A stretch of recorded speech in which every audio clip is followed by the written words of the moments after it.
Hello, so this is video number 2 of section 6.1. So here I want to introduce 2 new operations, which we haven't seen yet. We're going to keep talking about norms and dot products, and we're going to kind of see how they can relate. And then we're going to introduce sort of an idea that we've seen in R2 maybe, but can generalize in a really cool sort of way. So, first definition of the day. The distance from u to v, where u and v here are vectors in Rn. So this definition, while I'm going to show this example in R2, note this definition can be applied to any vector or any pair of vectors in Rn, so any dimension. And then we write this as dist u to v. So this is the distance from u to v, is defined to be the norm, or the length, of the vector u minus v. So why do we do this? Well, I'm going to attempt to sort of give you a pictorial representation of why this makes sense. And I will probably fail.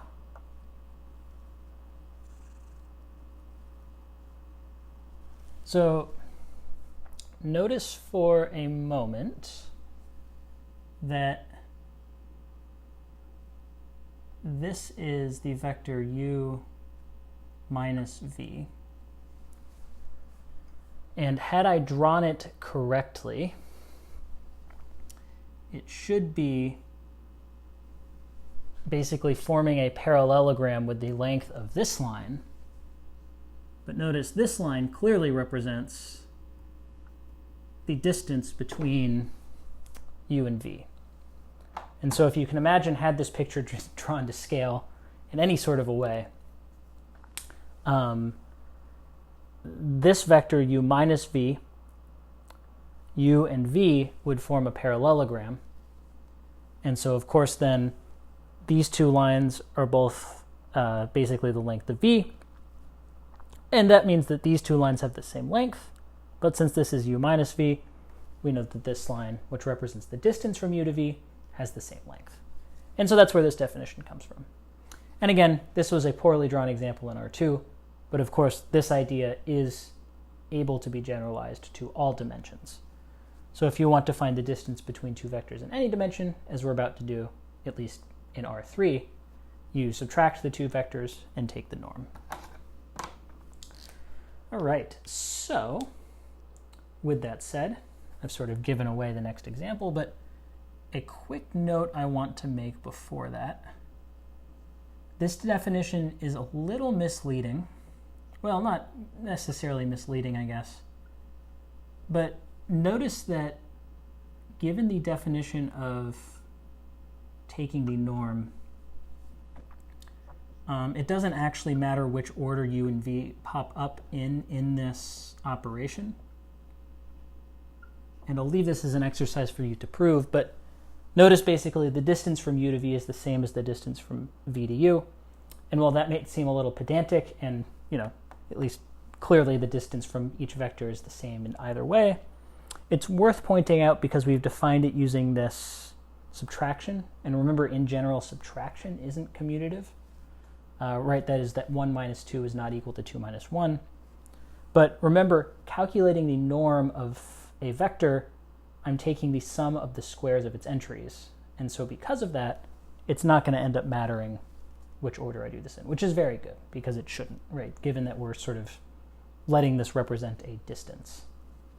So anyways, all of that aside, I want to do one example where we're going to let u be the vector 0, negative 5, 2, and v be the vector negative 4, negative 1, 8. And we want to find the distance from u to v. So now that we've got our handy distance formula, this won't be extremely hard. First things first, we should calculate u minus v. This is relatively enjoyable. We just subtract across the, subtract entry-wise, and so we get the vector 4, negative 4, negative 6. And so that means that the distance from u to v is equal to the norm of this vector, which is 16 plus 16 plus 36. And remember the reason for that, well, I just take the sum of the squares of each of these three numbers, and this is equal to the square root of 68. And at that point, I'm sure you could probably factor out some sort of 2 or 4 from that square root, but I'm not too concerned with that in general. So, distance between two vectors ends up being a nice sort of application of the norm. So, I want to look at now a specific example or instance of two vectors that might pop up in R2. And in fact, well, maybe we've seen this idea pop up most in R2, but I want to try to generalize sort of yet another notion of, a notion of what it means to be perpendicular in R2 to all dimensions.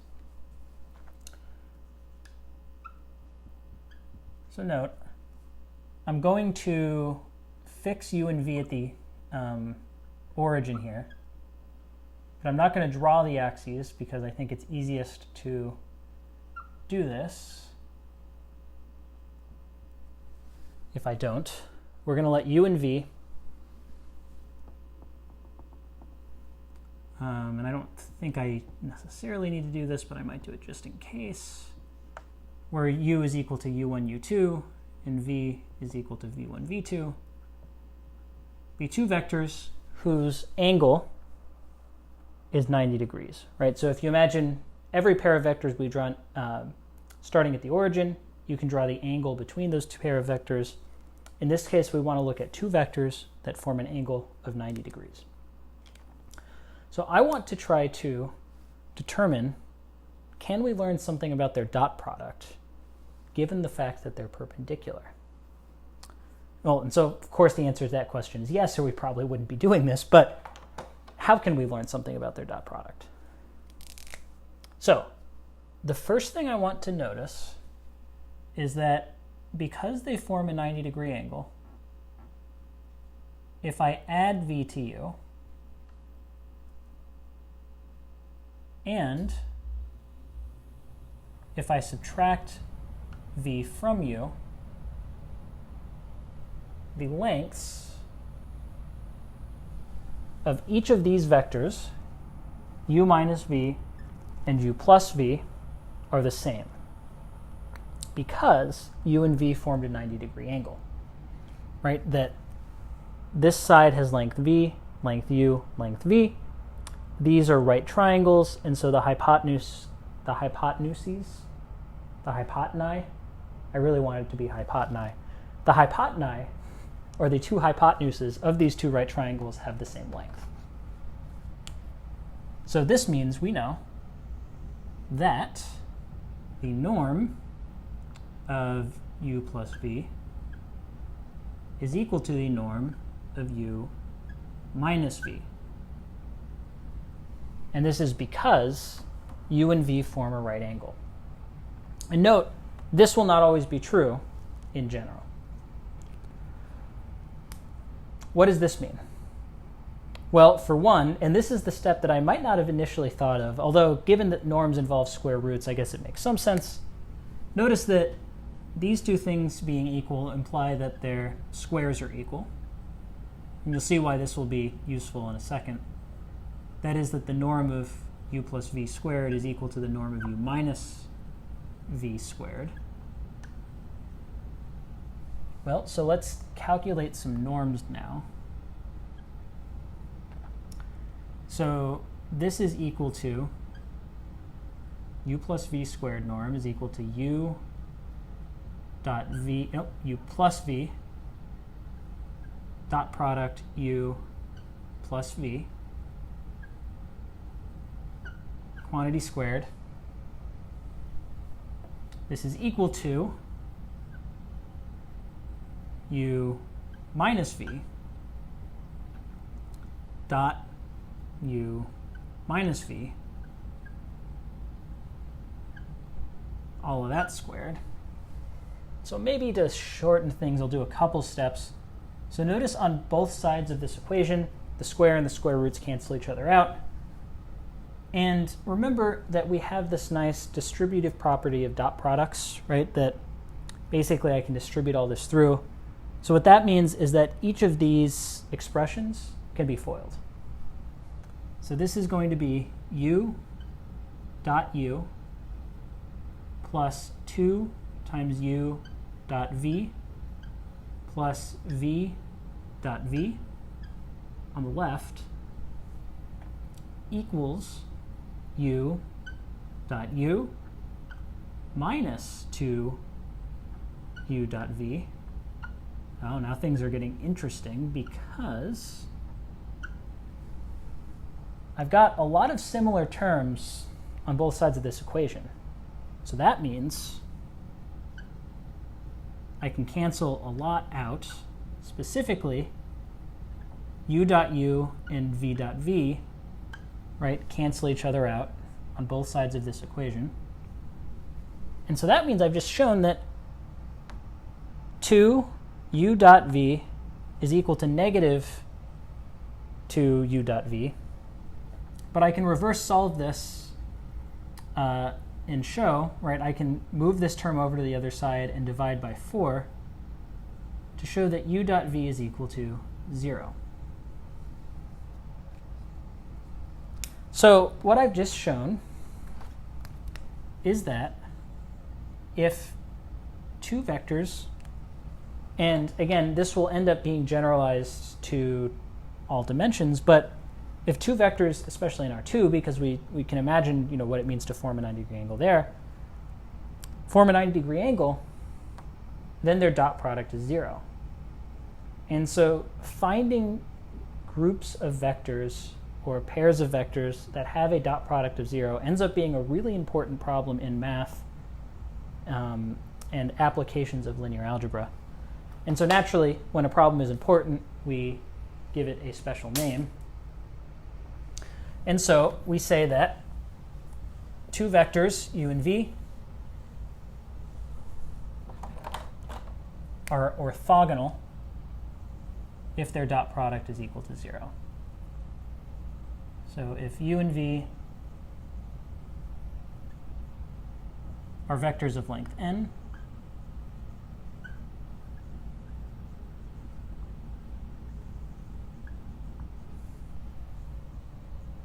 and u dot v, and just to point it out, remember this is equal to v dot u is equal to 0, then u and v are orthogonal.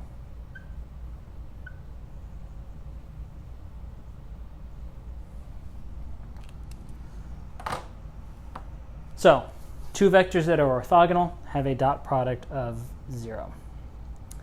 And so that actually pretty much finishes all of the new stuff I want to introduce in this video. I just want to go through a couple examples to test out, are vectors orthogonal or not orthogonal? And then I want to introduce one more kind of cool thing that we see could come out of sort of this idea of orthogonality. So there are a couple examples on the worksheet that I'll go over now. So here we just want to show that this vector -7, 1, 1 is orthogonal to the two vectors 1, 3, 4,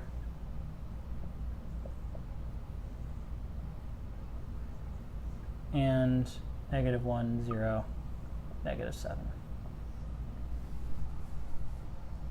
Well, and so as we've already seen, To show that two vectors are orthogonal, we just have to check their dot product. Well, I guess as we've seen by definition. So this is equal to negative 7 times 1, plus 1 times 3, plus 1 times 4, which is equal to 0.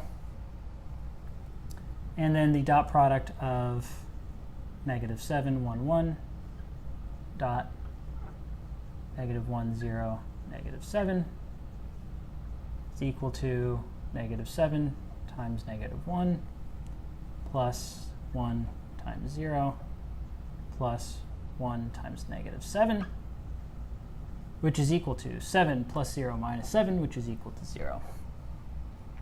So at least, as a definition, it's a relatively straightforward definition as definitions go. Basically, two orthogonal vectors are just two vectors whose dot product is 0. So there's a couple more things now, I guess, in the worksheet. One more example. And then, if you're looking ahead, the Pythagorean theorem, which is always fun. So the second example here, and again, I guess I forgot to point this out for the first one. I highly suggest pausing the video again, as usual, and trying to work through this first before looking at the solution. But in this example, we want to find two vectors,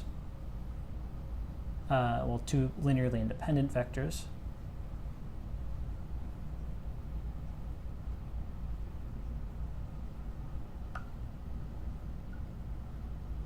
That are orthogonal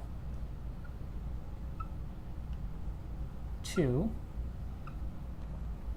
1, 2, negative 1. So relating orthogonality and linear independence will start to be more important later on in this chapter. For now, this is sort of just a problem of what it means to be orthogonal, and then kind of an easy way to determine if two vectors are linearly independent. So, given that we kind of have any choice of vector for this problem, basically I might just try to make one of the entries automatically 0 for the first vector. So we'll say this is v1, right? And then notice all I have to do to get an orthogonal vector is just switch around a negative and a positive. And then v2, maybe I'll put a 0 there and do that. And so notice then each of these vectors is orthogonal to this vector. Since the dot product of this and this would be negative 1. Oh, sorry, this should be switched. These were not orthogonal. There it is. This would be negative 2 plus 2 is equal to 0. And this would be 2 minus 2 equal to 0. Yes, sorry about that. I had switched the order of these two vectors. And again, you could do this sort of just by utilizing the cleverly placed 0, I guess, in a vector to make something linearly independent. So the last thing that I wanted to mention in this video is what your book calls the Pythagorean theorem. And I'll probably give a quick picture to show you why. So I'll list this as a theorem. Your book and the worksheet lists it as the Pythagorean theorem. That two vectors u and v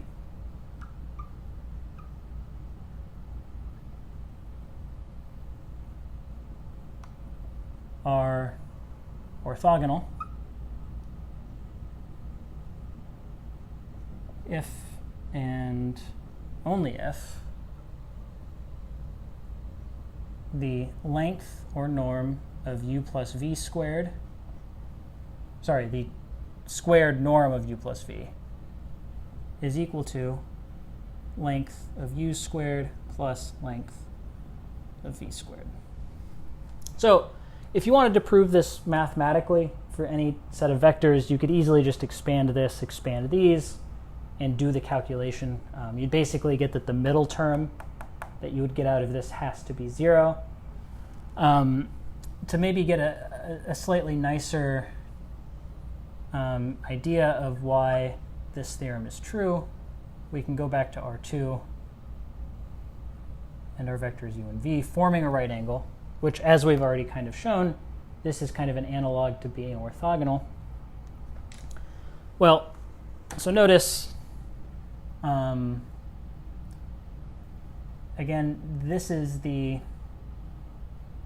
length of, this line has length u plus v, because, I guess there's a little explanation needed as to why that's true. So this line has length u plus v because notice here, this is the vector u plus v. And if you basically complete the square here, this forms a square. And if I can draw a straight line, the length of this diagonal is the same as length of this diagonal. And the length of this diagonal is just the vector u plus v. So the length of this diagonal line forming this right triangle here is equal to the length of u plus v. This side has length u. This side is length v. And so as you can see, in this case especially, this is just the Pythagorean theorem. But of course, like with everything, while the picture is in R2, it can generalize to all dimensions. So we've got one more video left for this section, where we will look a little more at angles, which I think is really cool. We're gonna look at kind of how we can actually calculate the angle between two vectors.